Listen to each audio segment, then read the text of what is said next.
La question C. La question C. On va calculer l'état du système à un instant t ultérieur. La question posée, quel est le cas psi du t décrivant l'état du système à un instant t ultérieur?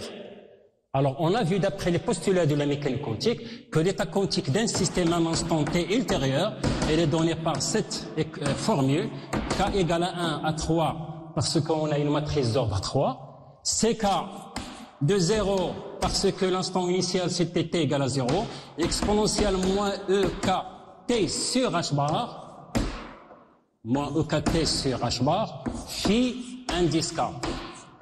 Alors les phi indice k, ça c'est l'état du système, ça veut dire quoi? Ça c'est les énergies, c'est les valeurs propres qui sont les énergies du Hamiltonien, et ça ce sont les vecteurs propres de l'Hamiltonien H.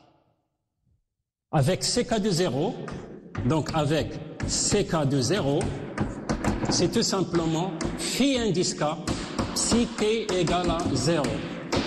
Alors comment on obtient ça? On veut calculer les ck de 0, donc on va actionner ou multiplier à gauche par phi indice k, donc phi indice k égale à 1, et pour se débarrasser de l'exponentielle, on va mettre t égale à 0 qui caractérise l'état initial. K égale à 1 de 3 parce que la matrice est d'ordre 3. C1, ck égale à 1, C1 égale à phi 1. Si t égale à 0, on va le remplacer C U1 égale. Alors si vous vous souvenez bien, donc je le recopie ici. Donc si vous avez une bonne mémoire, nous avons trouvé que phi 1 égale à 1 sur racine de 2 U1 plus U3. On a trouvé que phi 2 égale à 0 et on a trouvé que phi 3 non, c'est U2, je m'excuse, U2, et on a trouvé que phi 3 c'est 1 sur racine de 2 et 1 moins U3.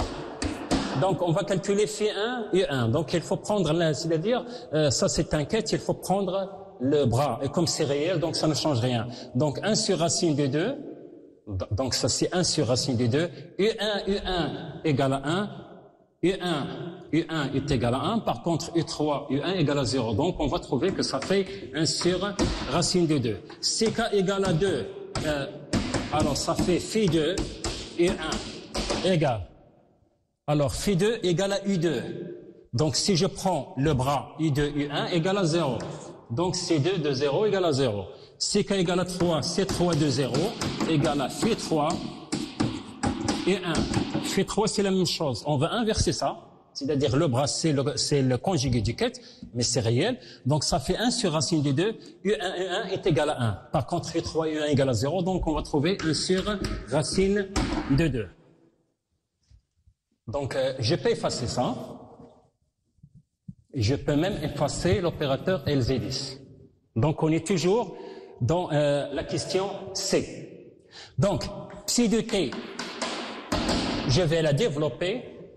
Donc ça fait C1 exponentielle moins I E1t sur h bar phi 1 plus C2 exponentielle moins I E de t sur h bar phi 2 plus C3 exponentielle moins I E3t sur h bar phi 3.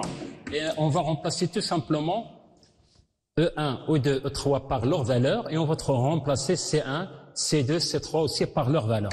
Donc psi de t égale, donc C1, ça vous fait 1 sur racine de 2, exponentielle E1 égale à h bar oméga.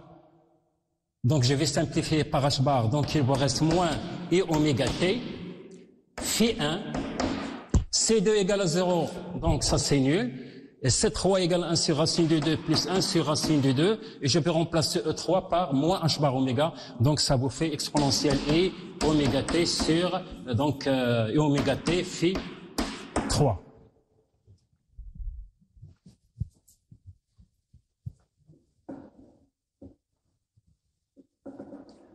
Voilà.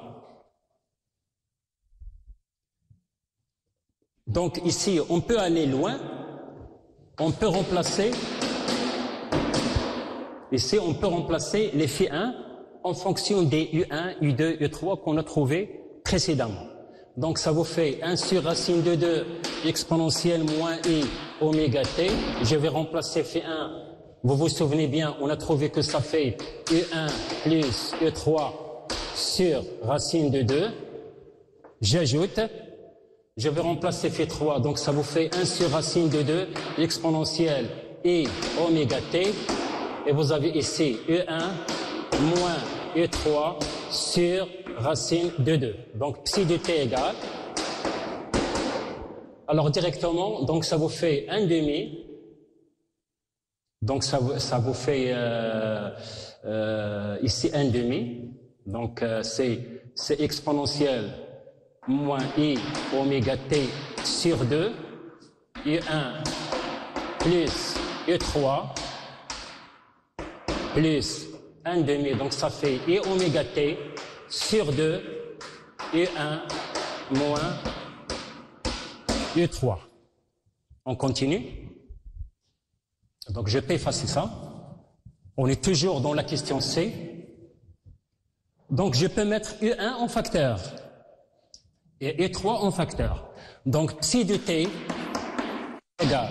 Donc ici je vais mettre par exemple E1 en facteur. De quoi? De exponentielle i oméga t plus exponentielle moins i oméga t. Donc exponentielle i oméga t plus exponentielle moins i oméga t sur 2 plus, je vais maintenant mettre E3 en facteur. Donc de quoi? Donc ça va être ici, il est préférable de mettre un signe moins. Donc ça vous fait exponentielle i oméga t moins exponentielle moins i oméga t sur 2.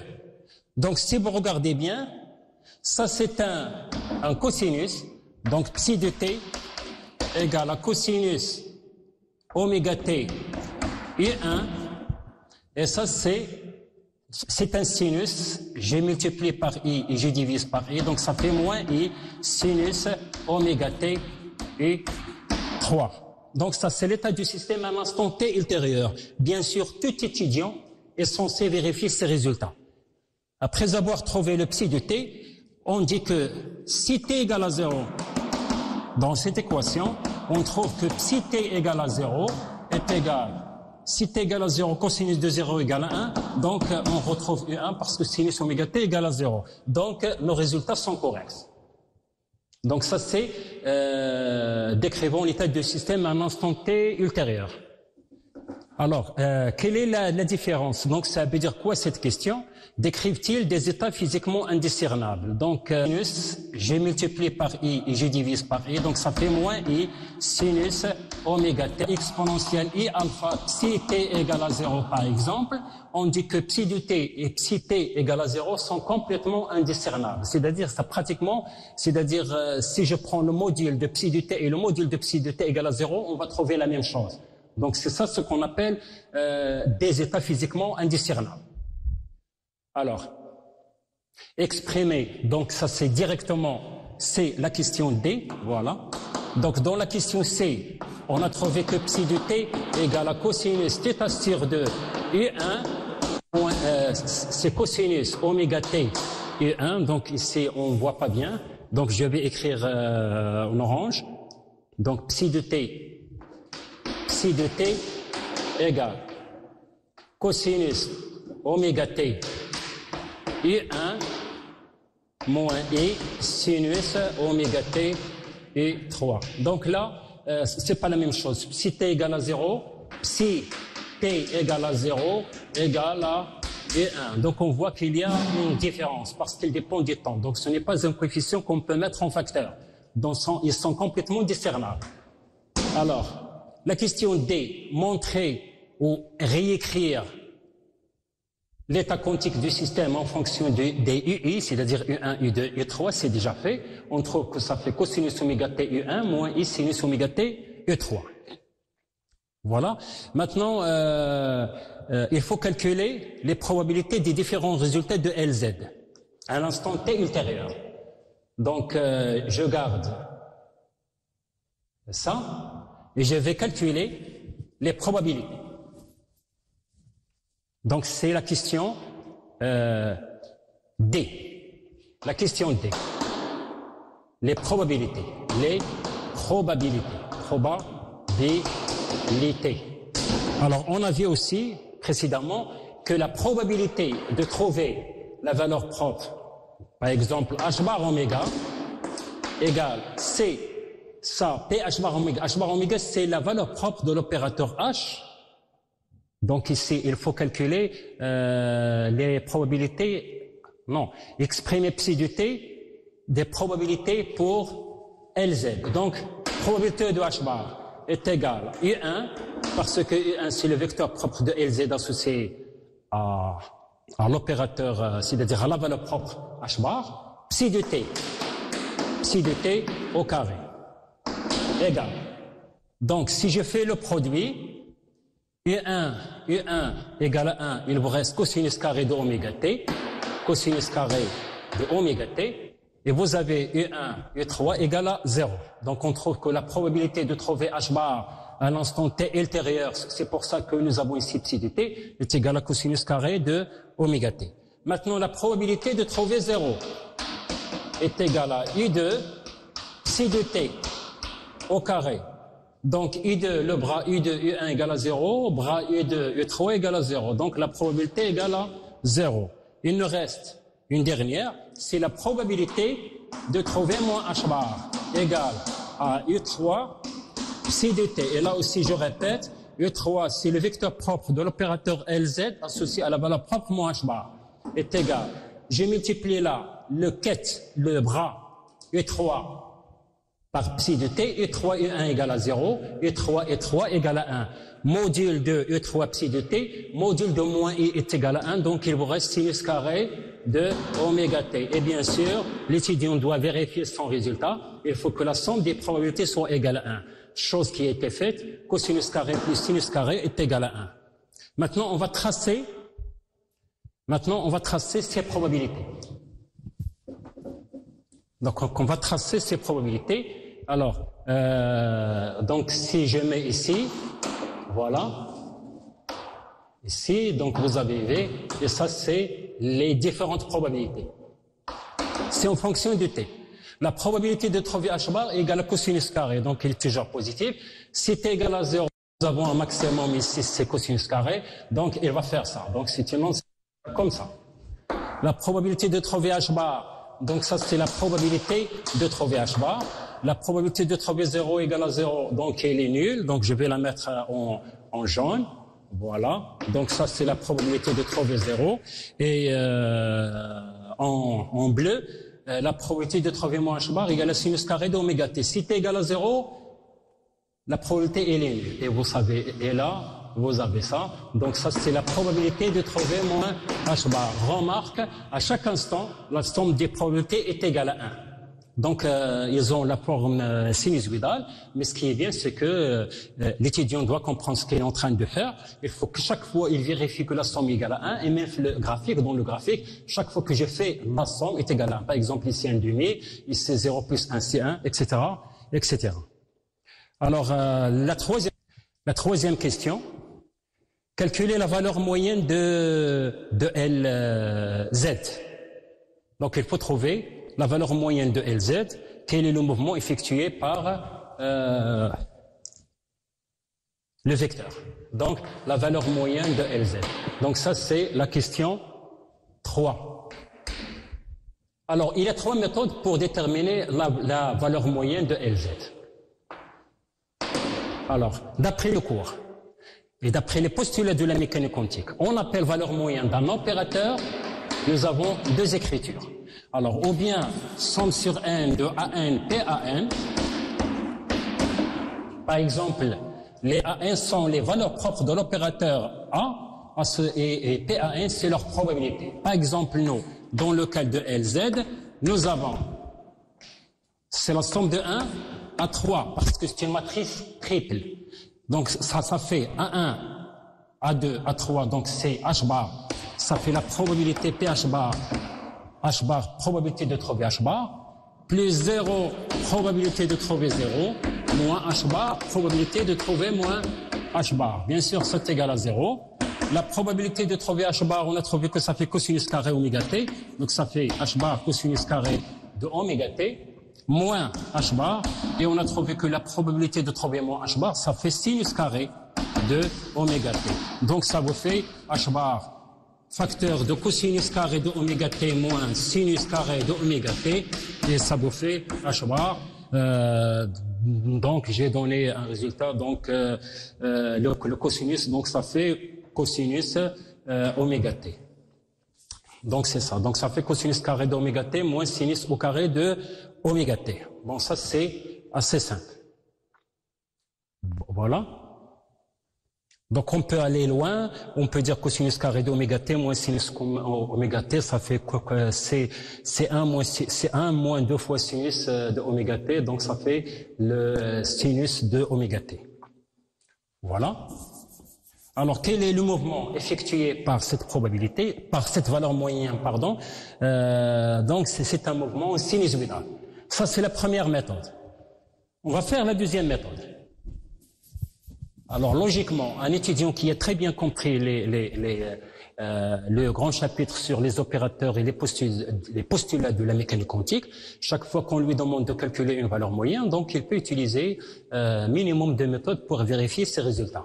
Alors la première méthode, on a dit que la valeur moyenne d'un opérateur, c'est somme sur n égale 1 à 3. Pourquoi 3? Parce que nous avons une matrice d'ordre 3. Si je vous donne une matrice d'ordre 2, on aura n égale 1 jusqu'à 2. Et on a trouvé ça. Deuxièmement, la valeur moyenne d'un opérateur A, à un instant. Donc ici, la question, c'est un instant t, par exemple ultérieur. Ça fait psi de t à psi de t. Donc ça, c'est la définition d'une valeur moyenne. Et ça, on va le faire sous forme matricielle. Bon, donc, dans notre cas, la valeur moyenne de Lz égale à psi de t.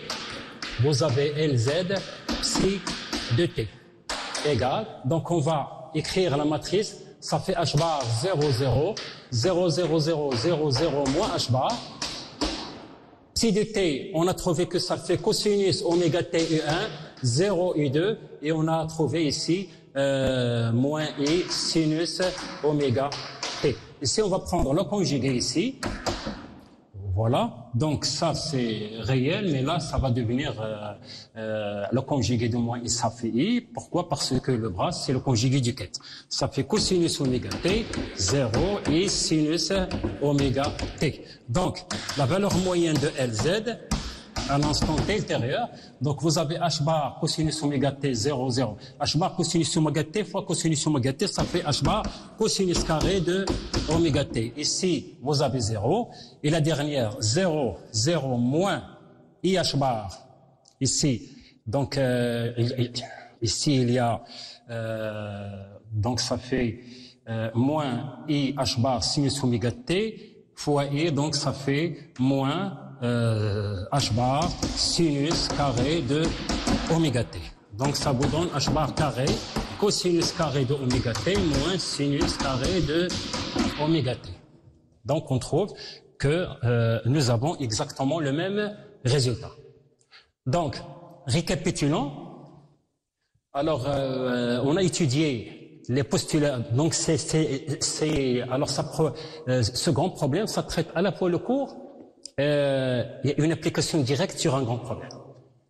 Alors, lorsqu'on vous demande une valeur moyenne, il faut savoir qu'il y a 3 façons de calculer une valeur moyenne. Premièrement, en utilisant les probabilités, et deuxièmement, en utilisant la valeur moyenne, c'est tout simplement l'élément matriciel psi de t à psi de t, sans oublier que les vecteurs propres sont des matrices colonnes et les quêtes sont des matrices colonnes. Et les bras, ce sont des matrices lignes, et la matrice ligne, c'est le conjugué de la matrice colonne. Donc, vous vérifiez, et on trouve le même résultat. Il y a une troisième méthode pour faire le calcul. C'est un petit peu lent qu'on va pas faire ici, mais je vais vous donner l'explication directe. Il y a ce qu'on appelle le théorème de Reinfest. Donc, c'est ce qu'on a dit. Donc, c'est le théorème des Reinfest. Alors, la dérivée par rapport au temps de la moyenne d'une grandeur physique, ça fait 1 sur I h bar. La valeur moyenne de l'opérateur donc AH plus la valeur moyenne de la dérivée de LZ par rapport au temps. Or, ça, c'est égal à 0. Pourquoi? Parce que LZ est une matrice réelle. Donc, il vous reste ça. Alors, dans notre cas, D sur dt de la valeur moyenne de LZ à l'instant t est égal à 1 sur IH bar, la valeur moyenne de commutateur LZ H. Donc, ici, il faut prendre LZH. Donc, ça fait commutateur, c'est la valeur moyenne de LZ moins c'est LZH moins HLZ. Donc, l'étudiant ici, il est censé, premièrement, de calculer le commutateur LZ. Donc, il faut qu'il calcule le produit de ces deux matrices, faire la différence, et ensuite calculer la valeur moyenne d'entrée quand on va trouver exactement pareil. Donc, ça, c'est le problème. Alors, moralité, un opérateur A est un être mathématique qui, lorsqu'on agit sur une fonction d'onde, ça nous donne une autre fonction d'onde. Donc, ça peut être si H psi égale à phi. Donc, l'action de A sur une fonction, ça donne une autre fonction d'onde. Donc, ça, c'est un opérateur normal. Lorsqu'on dit que H psi égale lambda psi, si vous avez le même psi partout, on dit que psi est un vecteur propre de l'opérateur A étudié. Donc, c'est un opérateur. Les caractéristiques de cet opérateur, la plus importante, c'est l'opérateur hermétique. Un opérateur est hermétique lorsque, premièrement, est égal à son adjoint, c'est-à-dire que le conjugué des transposés de l'opérateur égale à l'opérateur lui-même. Et deuxièmement, il faut que les valeurs propres de cet opérateur soient réelles. Lorsque les vecteurs propres forment une base orthonormée, on dit que c'est une observable. Qu'est-ce qu'on peut trouver à partir d'une grandeur physique représentée par un opérateur? C'est l'une des valeurs propres qu'on doit chercher. Quelle est la valeur moyenne de cet opérateur? Donc il y a deux cas, parce que vous savez qu'un système, c'est toujours on vous donne l'état initial du système. Par exemple, dans ce problème, on a dit t égale à 0. Donc, il y a le psi t égale à 0, il y a le psi de t. Le psi t égale à 0, c'est une donnée qu'on vous donne. Le psi de t, il faut le calculer. Comment le calculer? On a vu ça dans le cours.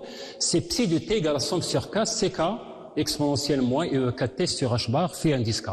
Alors, généralement, chaque fois qu'on vous demande de calculer une valeur moyenne, on vous dit toujours de la calculer à l'instant t égale à 0 et à l'instant t et faire la comparaison. Donc, si on trouve que la valeur moyenne d'un opérateur à l'instant initial égale à la valeur moyenne d'un opérateur à l'instant t ultérieur, donc dans la première, on va utiliser psi t égale à 0 à psi t égale à 0, et dans la seconde, psi de t à psi de t. Si on trouve la même chose, on dit que A est une constante de mouvement. Deuxièmement, il faut savoir qu'est-ce que ça veut dire un commutateur. Un commutateur, c'est tout simplement H moins HA. C'est assez simple. Et on peut vous dire finalement, pour vérifier, c'est-à-dire pour montrer que vous avez bien compris, on peut utiliser ce qu'on appelle le théorème d'Ehrenfest, qui est tout simplement D sur dt de la valeur moyenne d'un opérateur, c'est 1 sur h bar, la valeur moyenne du commutateur AH plus son membre, la valeur moyenne de la dérivée de la grandeur par rapport au temps, qui est généralement égale à 0.